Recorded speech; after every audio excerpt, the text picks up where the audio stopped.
So yeah, so kicking things off, man. Let's talk about Bel-Air, the first season, right? Um, Yo, Ricardo and Bel-Air I. slaps. I just want to say that first and get that joke out there. Bel-Air slaps. All right, cool. Thank you. For a Okay. split second, I thought you said whacking her. Okay. I was just legit about to come No, it and slaps. slap It you. slaps. Yeah, that's a joke. I get a joke. Yeah. Yeah. Oh. Right. Ha ha ha. Right. Yeah. So we Ricardo and I along with Tracy Hutchins we talked about the first three episodes when they dropped. Right. I thoroughly enjoyed those first three episodes here, and so if you all don't mind, I'll just kind of just give like a brief synopsis into what this show is about, and then you get to your opinions, and then I'll end off with mine, right? So what this show is about, right? As the teaser, stated, and as the short film done by Morgan Cooper, who probably is just having the time of his life right now because this show exists, is basically a dramatic version of the Fresh Prince of Bel-Air TV show that Right. we've all grown up on and we all love, right? But in this case, is told in a modern context, a modern lens, basically. It's less comedic as the TV show is, obviously, right? But it's more dramatic. Ever so often, you'll go into like gritty, you'll go in that gritty direction and whatnot, right? But it totally works in terms of the story being told, right? And what it is just, well, Will Smith, right? The character of Will Smith, who is played by first time Jabari Banks, right? He is from West Philadelphia. He basically is sent to live with his aunt and uncle in Bel-Air because of this scuffle that takes place at the basketball court. We like the theme song of the original, but in this case, it goes way more violent. It's that one little fight is actually what would have been a shootout, basically, right? And it's funny enough that Will was the one who actually pulled the trigger, right? But that was just to chase, the attackers off, basically, right? That's how it was, right? So he leaves his friend behind. I forgot his friend's name right now. And basically, yeah, he's in this new environment now. He meets his well, of course, he meets Vivian, he meets he meets Carlton, Hillary, and Ashley, Jeffrey, who is not the butler that we know from the TV Right. series now. Jeffrey the Fixer. Yeah, he's just a fixer, right? Or quote unquote manager, house manager, right? That's what we call it, right? Straight up a fixer. Right. And of course, Philip Banks, who basically is going up for this, is basically to, what is this? Not so much Mia. DA. DA, right. District Yeah, Attorney, yeah. right? Of DA, right? Right. The character is Ice Tree. Sorry? The character, Trey. Yeah. But Trey, that was the character, you figure. You friend. Oh, right. Trey. Yeah, yes, that's yes. Don Cheadle. Yeah, Don Cheadle's character. Right. Don Cheadle's character from that Back in one episode in the series, right? Yeah. Yeah. And as you would expect, I mean, Will, it's a rough adjustment basically from an environment where he's being loved and appreciated by his peers and the ones to, okay, I'm here and there's all these people driving these fancy cars and blowing money like it's nothing and all that kind of stuff, right? He has this uneasy relationship with his cousin Carlton, and you learn some things about Carlton. For one thing, Right. he's an asshole. Right. He's very pushy. It's how he plays that whole "I'm a rich black kid," right? And they touch on that very well in the show here, right? Right. What they do with it is a little more mature than I expected them to. But yeah. Exactly, right. And yeah, I mean, it's just Will just kind of learning, just kind of getting in touch with the lay of the land, so to speak, right? But while all this is going on now, while just slight little hint into what I will talk about later on, while I thought that the main conflict with Will was going to be, him being bailed out, that actually is not the big, looming threat, basically. You learn later on it has to do with his absentee father, right? Right. And everybody, well, I should say the adults are kind of keeping this hush hush. Carlton tries to kind of, figure out what's going on. Ashley doesn't really know. I'll talk about Ashley in a bit. And Hillary, she has her own drama going on because, she is an influencer, right? Social media influencer. And she's more or less put in a position where it kind of goes against her morals and how she was brought up and all that kind of stuff. But yeah, really, in Will's position, basically, is him just trying to understand why everybody's trying to keep this whole thing about his dad, hush hush, right? And I'll stop here, right? So, Ashton, what were your thoughts on this overall season here of Bel-Air? Yo, I enjoyed it. I thought it was good. You know what, boy? Unless you live the life and unless you live in certain people's shoes, you would never really know how someone reacts to a situation. So when you look at a show and you're seeing somebody react to a situation, yeah, and you might feel like, oh, that's real extra. Right. Kind of acting like a real asshole. I will do this and that and It blah is. blah blah. Yeah. Right? But you can't predict what it is for somebody to see a person who is not in their life for 13 years, thinking the person totally off the place, off the planet, basically, and then seeing that and reacting because you're never going through that now. Right. Yeah. So It is, you're right about that. Like, it is very difficult to write irrationality in a show. It is very difficult to write that, or stupidity, or anything that is, somebody make a bad decision for some reason. yeah, because you haven't lived that, you haven't lived an experience, you understand? You haven't lived that experience. Right. It's very difficult to write it, unless you have like actual history to reference from. It is very difficult to say, well, this fictitious character wouldn't behave like that because that's not rational, or something like that. Yeah, you're completely right about it. I agree with that. Yeah, and that was bothering me in the back of my head about not so much about the dad's decision, but Will's decision about the ending. Like it and then right.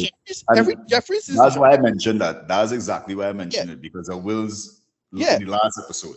And then Jeffrey's decision was really, that was a big surprise. But even that was like, well, that makes some sense too, like emotionally. I don't know. It's how they play this whole thing.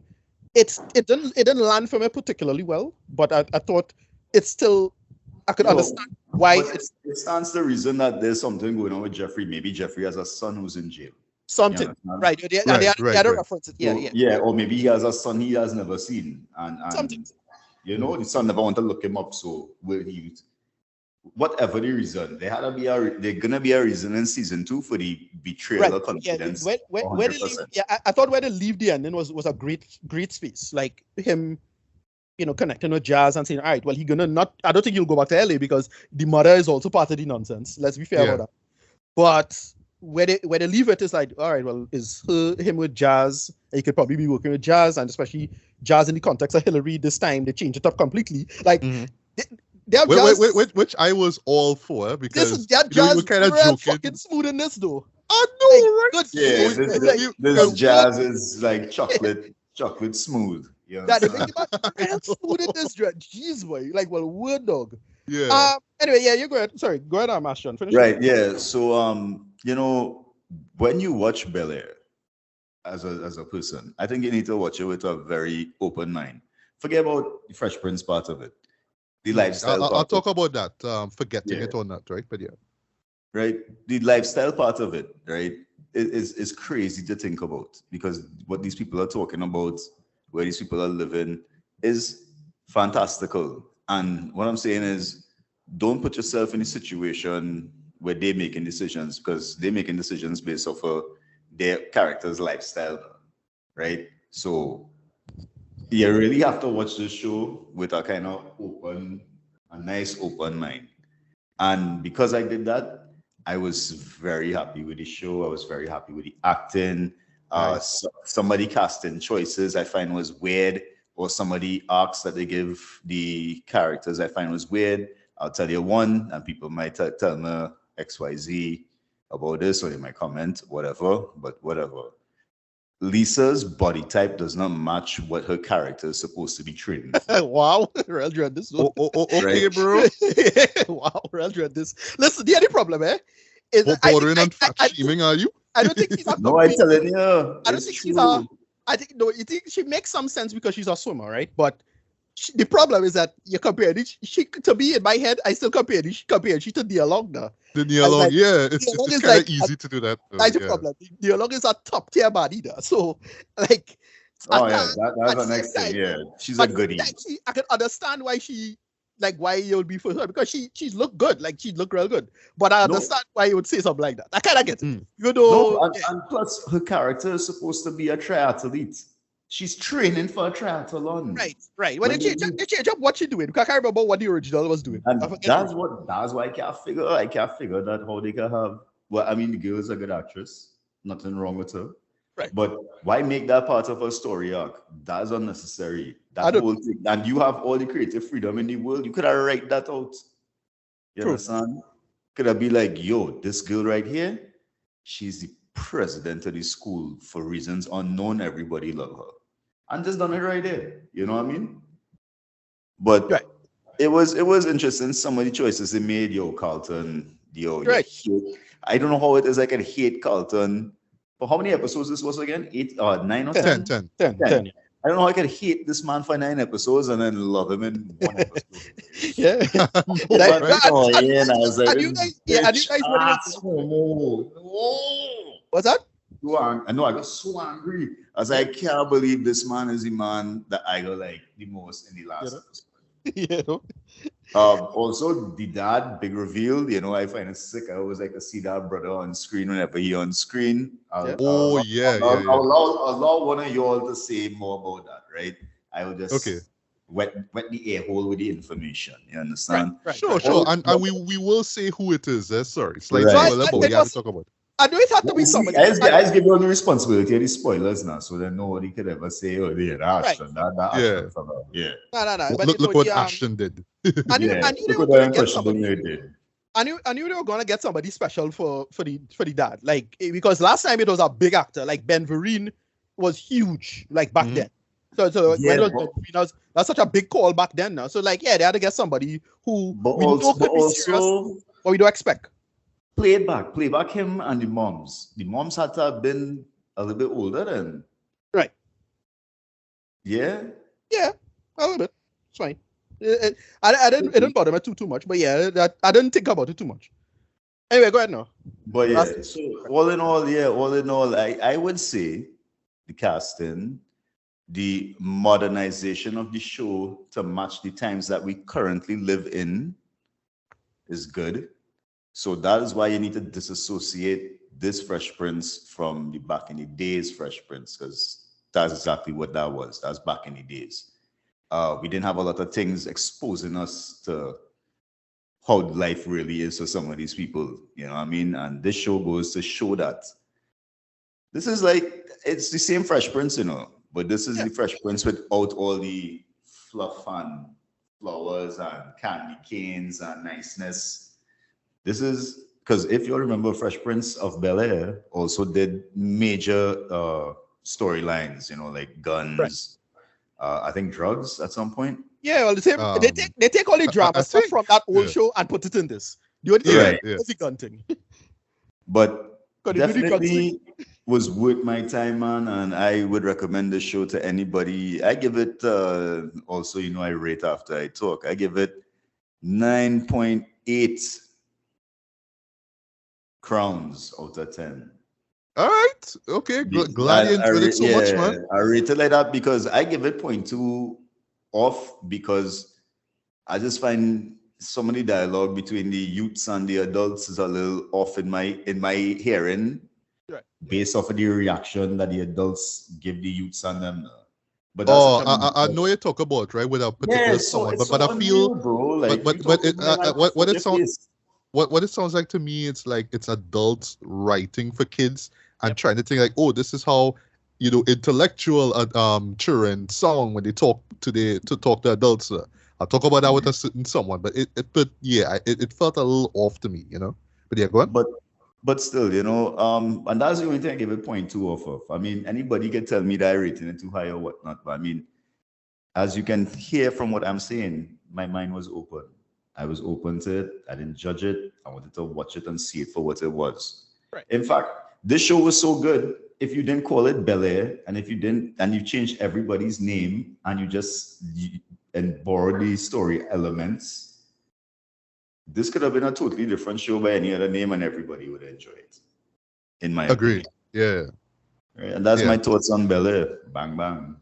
All right. So I'll say my thoughts for last. Ricardo, thoughts on the overall season, man? Right. So yeah, to leverage off of that point, clearly a big part of it is the marketing of the name, the Fresh Prince of Bel-Air. It could have been a different show, and it does play into that conceit of what you should be doing with a modern show, especially from a Black audience or Black centered storytelling, right? I didn't love this as much as other people, and for that kind of simple reason. The problem is that I've seen other shows do this same kind of, let us call it, black soap opera, black Nollywoodism type storyline, in American context, done better. Like, Insecure.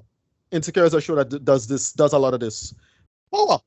Okay, Power. All right. Power does a lot of this better. And to be fair, like, I think it's more the scratching of the itch rather than the thing itself. So for this show to come later, and a lot of people won't have watched those shows otherwise. It does work in that conceit, right? But for me, who just like, well, yeah, I don't see these ideas and these concepts and these topics done better in other shows. I wasn't like too hyped for this. Like this one just had me like, okay, well, it's fine. Okay, moving on. And because I was tied to the old show and tied to the franchise itself, that's the only reason I gave this a chance. Because I probably wouldn't have watched this if it didn't have the name behind it. Like, let's be clear about that, right? But for what it is, it's quite good. So the main reason I watched this is for the plot. The plot being Coco Jones, right? It's probably by far one of the best. Yeah, right. Yeah. By far, from a character standpoint, is by far the biggest improvement character, right? I really enjoyed what it did. Second character, this could probably be the most controversial character, Ashley. The change for Ashley. Okay. Very, very missed opportunity. Well, it is the opposite. I'll say the opposite issue. I find I didn't like what they did with Ashley, mostly because of a missed opportunity with her. So yeah, right. Agreed. Let's be clear. Let's be clear about what's going on here, right? It is incredibly difficult to write for such a character, right? Because not only you have LGBT issues to go on with, but you have a character being effectively underage, and a lot of people don't seem to know how to write gay characters without sexualizing them, especially if they're very young. Like so immediately when you have the gay character, whatever it is, it's almost immediately the character have to be promiscuous. And you know why I find they do that? I find they do that so they can make the character do more things without actually having to do anything sexual. Right. I find that's a little exploitive way of getting that shit across as well now, making the character so young. But I didn't want to talk about that because I know you was going to talk about it. Sorry to cut you. Right. The problem is how to write the character without doing it sexual. Because you could do that and you have to know how to write it. But like a lot of, I admit it, it's not younger people writing this script. It's clearly a lot of like ahead of the time older black writers, whoever it is, supervising stuff. Like I'm not sure how was the average age in the writer's room, but I would not be surprised if they not they kind of on the younger end of things. So the way I still feel they frame a lot of stuff from an older Gen X kind of perspective, to be frank, right? However, but I felt what they could have done is instead of writing off the character the way they did, like all they do is just have the story, they give her the heartbreak, and then dies it. And I felt they could have fed into the characterization of the character by playing into the conceit of black homophobia. That would have been an interesting thing. Why? Because Uncle Phil is going up for an election with black electorate, and they could have put it into that context. Like it just felt like, oh, they could have just done so much more with this, and they just kind of wasted it. For what I concede, but whatever, it's a young character. They have a lot of space to go going forward. I want to see where they go with that. Third character, Carlton. I knew they were going to make this dude like incredibly obnoxious and unlikable. The original was obnoxious and unlikable. This one had to be like, well, all badass and serious business, taking drugs or whatever it is. But I really like what they did with him ultimately. Like, he's a character who had to come full circle. He's basically the show's Zuko. That's how I read the character. Okay, I see what you did there. Right. I'm not surprised that they went where they went. Uncle Phil. Really like what they did with that. Great character, great conceit. My only problem with the character, so this is you said body types was a problem for you. I kind of thought body types was a problem for me with this one. Like to me, a big part of Uncle Phil, he looked like a kind of person who could have like fuck you up back in the days. But no, he becomes a gentle giant kind of figure. Like to me, him being so much bigger than other people and being huge and being a big guy was a big part of his characterization. But like this time they have him as a normal dude and not looking any different. He's just a guy. Like, all right, whatever. But he does still have a sense of authority and gravitas that I like. And they make it work. And Vivian and Vi, I really like their arcs ultimately. They could have done more with Viv, because they did the thing with the painting thing, but again, the painting thing, again, much like with Ashley, they could have done a lot more with that and framed it a little more interestingly. It starts off like a kind of interesting where she kind of can handle, she can, what call she can control herself and she just say one she mind. And like, all right, that's not a bad idea, but they could have done something more interesting with that. Again, tying it to Uncle Phil's election and making it, I felt they could have tied stuff better to Uncle Phil's election since that's the central conceit of it, right? Who I mentioned, right? Well, Will himself. I was on the fence about Will's behavior and reaction about it because to me he really comes across like that's a kind of a spoiled brat kind of character. Like, dude, did they give you a second chance? You're the one who fucked up. But I get the concept is, well, he's a person who is has emotional control problems, right? Which is shockingly close to reality, right? Sadly, right? Because of the Oscars, right? So like they make that like an interesting conceit for what it is. Like the main, if you read it like that, that's perfectly fine. Well, Jeffrey was just excellent, just being a fixer, being a badass, I love it. And I like that big decision at the end involving the father, involving Will's dad was really interesting. Like, okay, great. Well, Will's dad itself, I'm going to spoil it. Please do. Right, the actor, Marlon Wayans, holy shit. They get Marlon I know, right? Right. Okay, so Marlon Wayans is on average, this was a bullshit, right? And never impressive. But let's be clear, he has some really, really great movies, right? That movie with Aronofsky. Requiem for a Dream. First movie that came to mind the moment he started talking. I was like, he used to do dramatic roles back in the days, though. It's a shame he never really get a bigger career from there. But that's the thing. But to see him in this, I totally bought it. I totally bought him as a disheveled dad. They do roughly the same arc with as Ben Vereen, but they make it a little darker and a little more serious. In the case of Ben Vereen's character, he's just on his own feet and kind of didn't care about his son. In this, they kind of justify why he's a little. And then they put the context and a little more the blame on other people, especially with Aunt Vi. That was actually kind of shocking how much your mother was involved in that. And I was like, wow, she actually was part of the bullshit too, and then they make the arcs work for what it is. Side characters were fine, as I said before. Jazz, smooth jazz. If you understand this proper reference, right? Smooth jazz. Overall, I didn't love this, mostly because I've seen it done in other shows, and they just kind of take it and pull from it and didn't really do anything super interesting. I felt they could have. They did what they did for what it is, and it's solid script writing. And it's still a full season, so I'm not really pulling it up on too much of a problem. Ratings for me 8 out of 10. Solid. Happy with the final product. So right, so including my thoughts, right? Like you, Ricardo, I didn't love this season here, but my God, I was still impressed as hell by what we got here, because I mean, given the reception we all gave the teaser trailer, not so much the actual trailer, but the teaser itself, where with Will falling into the pool and all that kind of stuff, we all kind of laughing like, did anybody need this? And I was like, yeah, we really do. You know what I mean? Yeah, this show came and just impressed me from start to end, man. Right? What really makes it shine though, and like for me, I especially saw it like after the first 3 episodes, right? Cause remember they were just dropped on the same day. Say this kind of getting used to the world and the whole grittiness. Well, not so much grittiness actually. I'll talk about that in a bit, right? But the modernization of this beloved sitcom, right? Like while I was watching this, right? Like let me just say, probably after the 3rd or 4th episode, I kind of stopped thinking about it like, oh yeah, this is meant to be like the old show. No, because it just really felt like it was its own thing, especially in those last 5 episodes, right? That's where I felt like the season itself, the show itself, really started to maintain a momentum, try to maintain a rhythm, basically, right? And like Ashton said, like literally you could just take out the Bel-Air names, change the characters, and it wouldn't matter as far as the overall quality. Yeah, you know what I mean? And yeah, that is just I thought that's really like admirable, you know what I mean? Because a lot of people go into this and think, oh, it's gonna rely a lot on what we know about the Fresh Prince, but I think that it goes way beyond that, right?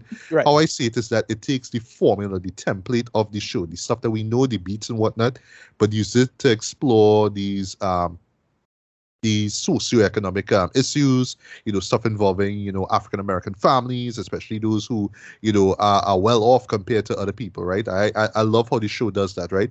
You know what?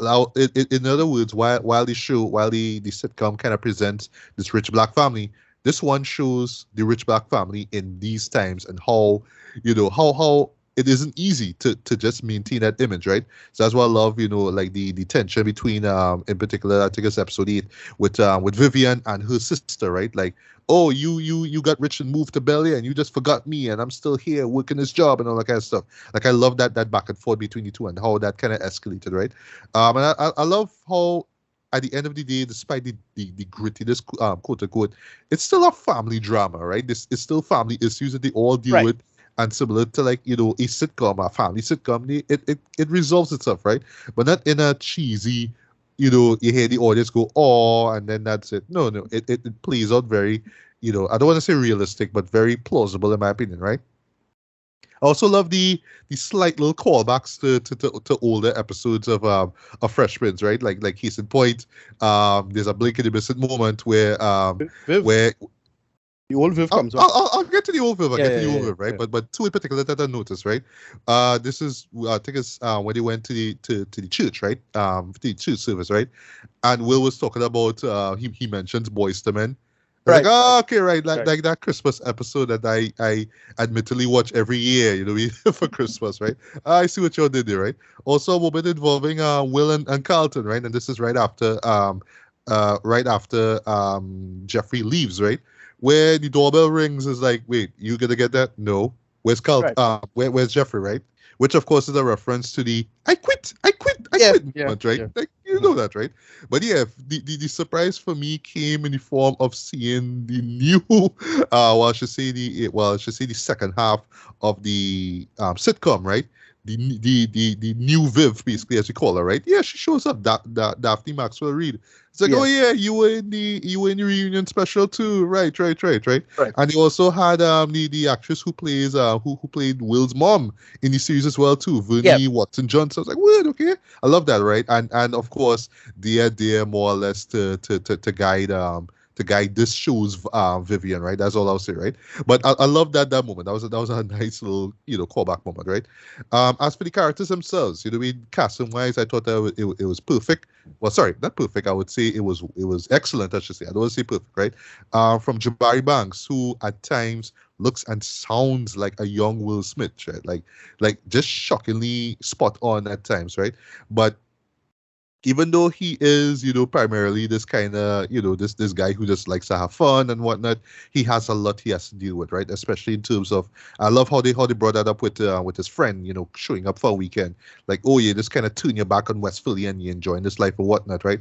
But there's like, everybody kind of tell him like, look, in this world here, even Jazz and all too, who he meets in the first episode, like, yo, you're in this new environment here. What you're gonna do? You're gonna try to better yourself, or you want to go back to where you were before, right? And that's like a really strong team. I really dug that team, right? Jeffrey, great character as well too. Although I wish that we saw a little bit more of him, just a little bit more of him though. Right. But I love how he was framed this as a fixer. It totally works. Also points for I forget who it was, but a person basically like they drop a couple of 007 jokes here or there. So I was like, okay, Idris Elba, 007, ha ha ha. I see what y'all did there, right? But yeah, what they did with him in the last few episodes, I thought that was great as well, right? And that just opens up, that's a huge possibility of what we might get in next season, right? Carlton, as much as a soul of a character he was, I thought that casting wise he was great. I love how he was kind of fake tough, but it's just how again he was just playing along the lines of, oh, I'm this rich black kid, but I'm in a predominantly white environment, so how do I cope with that, right? I know that the drug stuff will be sort of a turn off for fans of the Alfonso Ribeiro version of Carlton though, but it works well in this version here. And they actually explain what it is, why and what it is, right? So like, well, although at times they kind of say it was Xanax, but then they mention it was Coke, and then actually once he's like, well, yeah, it's Xanax and Coke, right? But it totally works. So although I was kind of hoping for some kind of intervention moment, but we didn't really get that there. I thought like the family would have been up on it, like immediately as soon as they found out. But it's like, well, yeah, we don't want to see nothing, right? Hillary Banks, played by Coco Jones. wow. I mean, along with just how fine she looks though. I just love how they frame the character, right? How they more or less modernize the sort of superficial character that we saw with Karen Parsons in Yeah. the old show, right? But here her being a social media manager, influencer, sorry, and being pressured, you know what I mean, to just continually make content, right? Even to the point of having her be in this sort of like Big Brother-esque house with other social other influencers. I thought that was good. I thought we got a little bit more of that, but the more kind of focus on her boss, Kylo, right? That's his name, right? A particularly interesting moment with her having to go out of her way to get more views. I thought that was like a really clever moment. That's all I'll say. Which leads to Jazz, boy, right? So the joke that we were making prior on, if I'm not mistaken, with the first 3 episodes, is that eventually, Jazz would confront Hillary. Hillary wouldn't care about him, and then eventually he'd be thrown out, right? So thankfully, Jazz does not get thrown out at all in this, right? I have a feeling that he will if the series continues, right? That's just as a bit, right? Just as a joke, right?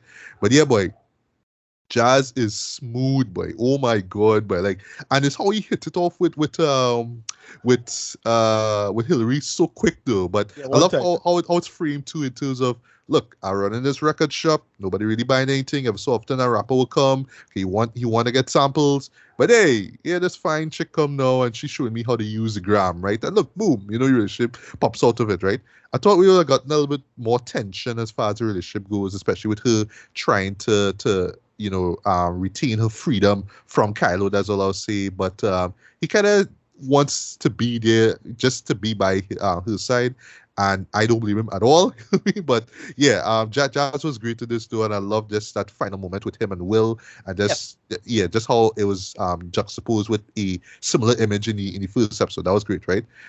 Philip Banks, I do agree with you though. Like I was expecting the gentle giant, but here, he just seems like this responsible, man in his 40s who just want to do right by his family, right? But just a lot of like people, people just want to, just want to shovel a lot of dirt on him, and he has some dirt that he's trying to clear as well too. I love how how that builds tension between him and Jeffrey, right? Yeah. Especially with Jeffrey being the fixer who kind of has to do, be like, yeah, you tell me to do it, I'll do it, right? And you'll pay him to do all that kind of stuff, right? As far as Vivian goes, I thought that, acting wise, Cassandra Freeman was great here. The subplot involving her and the painting, well, her wanting to pursue a career in painting caught me by surprise. I don't think this was ever in the original series at all, but I love Right. how So they it had goes. a slight Parallel to dancing. That's what it dancing, is. right? Right, Yeah, it was for dancing. dancing. Right. Parallel That was the dancing. first. The first Vivian was into dance. Right. Yeah. I thought that they would have done a little bit more with the supposed, third wheel character of Reed, who's played by Michael Ealy. Like I thought they were gonna have like a kind of like That's what I thought sexual they were gonna tension go. there. Yeah, exactly. But it's how Philip kind of comes in between, and like, yeah, but she's still my wife too, Yeah, but Michael Ealy has always been playing, that guy, right? So it's like, I know, right? you watch how much Tyler Perry movie you watch this motherfucker in it, so it's like that. So it's like, all right, Yeah. well, Yeah, but I like how he kind of comes up like, look, I just want to see you shine as an artist, that That's all. I am not trying to get you in the middle of your marriage, but I number one felt bullshit, it. like, Yeah, but I know the show not trying to be all scandalous with the content and whatnot. right. But I felt like maybe we could have just gotten a little bit more of that to have people like Black Twitter just going off like, oh my god, like what's he trying to do, right? But for what it's worth, it was cool, right? So a couple more characters, right? Ashley. Do I understand the way how she is framed in this, you know what I mean, as this just what's the word, but I want to say curious, girl, you know what I mean, 12 years old and whatnot. Yeah. But I like how, they do touch on, LGBTQ issues basically through her, right? But I do admit though that at times it does feel like her dialogue sounds mature, a little bit too mature for her, right? And you could say, well, she's an intellectual or kind of stuff, but still, like this Well, one moment where she was the idea talking is to her mother, and like I right. felt like that one scene, I was like, No, but she okay, 12 though. how I read the scene is her just like completely copying something she see on YouTube or something. Like it's just not her talking points or opinion. really. Right. It's that. Especially how That's the why mom I kind says, of but read I that. thought, like, the mom said, I thought that you were into climate change. Like, why you all of a sudden you're into the LGBTQ stuff, right? Exactly. But yeah, Exactly. just the way how she answers this kind of sounds way too mature. But again, you're right. It probably sounds like some article or some YouTube video that she watched or whatever, right? But I think, but for me though, if I just have one major gripe with this season here, is that we didn't get enough of it. It's not so much that they didn't really develop her brief arc involving, maybe that she likes this girl or not, but this dude who ended up being the third wheel anyway, who kind of like she, Right. in a way, like they could have gone a little bit deeper than that. But I feel Right. like what they could have done, like compared to the first season of the original show, is just give her more moments, right? If you Right. notice, it was just basically you saw her and with Ash, sorry, you saw Ashley with Hillary and Vivian, right? But I didn't really see anything with her and Carlton, not that much, and especially Right. Will. Like to me, they felt kind of distant, except Yeah, for they, when they, they they were completely having yeah they breakfast or dinner completely like together. yeah, no, you're right. They completely substituted Hillary for Ashley in that case, right? Like her being closer to Will, because there's almost no Ashley and Will. Like, and that was like Exactly, a big thing yeah. in this one. Yeah, And if you remember for the that's true. first Yeah, season, you got two great moments out of it, right? Well, case in point, the Christmas episode where it's like, oh, we actually start feeling Christmas, so Will kind of takes out on a day out to the mall to buy a bunch of decorations, sorry, to decorate the house. That's a great episode, right? But you got some nice bonding moments between Ashley and Will there, right? Also the famous, back off. Mind your business. I said, mind your business. Kind of right. got moments like that, right? Because essentially that first season, it was like, oh, I just want to be by myself and I just want to read books and, my friends aren't cool. And Will just kind of gets her out of her comfort zone and she meets people, right? That's why I felt they could have done a version of that here in this show here. But instead, it's just, she kind of just there. She will just kind of show up ever so often. But you really saw more of Will's interactions with Hillary Right. and Carter. But there was a missed opportunity with Ashton there, right? But hopefully, with Ashley, sorry, but I hope that they fix it up in the next season, right? Um, and that's a wrap up here now. Marlon Wayans as Lou Boy. That Yeah. that caught me by surprise, right? So admittedly, it was spoiled on Twitter that hey, Okay. Will's dad shows up in the final episode, right? But in my mind, I just kind of wondered who this guy is gonna be, right? And for a split second, for a hot minute, I should say I thought it was gonna be it actually was gonna be Will Smith, Me like the too. actor I thought so himself. too. Yeah, yeah, I thought so Because too. the way how the camera is positioned behind him now when he opens the door, right? But when I saw Marlon Wayans, I was like, literally, holy shit, what? You know what I mean? So now I wondered if Sean's gonna show up in some subsequent season, then we will get like some kind of Sean could steal. Wayans brothers, crossover or something. Sean could You steal. know, just out of kicks, it'll be 90s sitcoms. That's a joke, right? That's a joke, right? But yeah, as far as a dramatic performance, I'm gonna say that Marlon Wayans was like he delivered the greatest performance ever, right? But yeah, his performance was fantastic in my opinion, though. Like you do buy him into this deadbeat dad who try and really try, but then stop trying and then just do a whole bunch of shit and then try it again. You know what I mean? You do buy into it, right? And just that tension between him and Wildo, or I should say Jabari, was excellent in my opinion, dude. That was Yeah. just so tense, right? Like you could cut the tension with a knife, basically, right? And it's a nice contrast to what we got in the original show, right? Which was dramatic, yes, but it wasn't as just like rage and anger that you got, boy. And I thought, like, as far as like acting wise, like I know Jabari isn't like some experienced actor, but here I thought that he nailed that anger, boy, especially like calling him a bitch ass and all that stuff. Jabari now is better than what Will was then. So True. Yeah, that's why I don't really like the fight on the this costume. expert nonsense argument. It's like, yeah, Will was kind of shit in the first season. Anybody know like the big trick he used to use? You saw remember everybody lines. That's how bad he was. That was the trick. Yeah. You literally do see him in the first episode in the series premiere actually like Like, almost in the first season. lip reading, you know.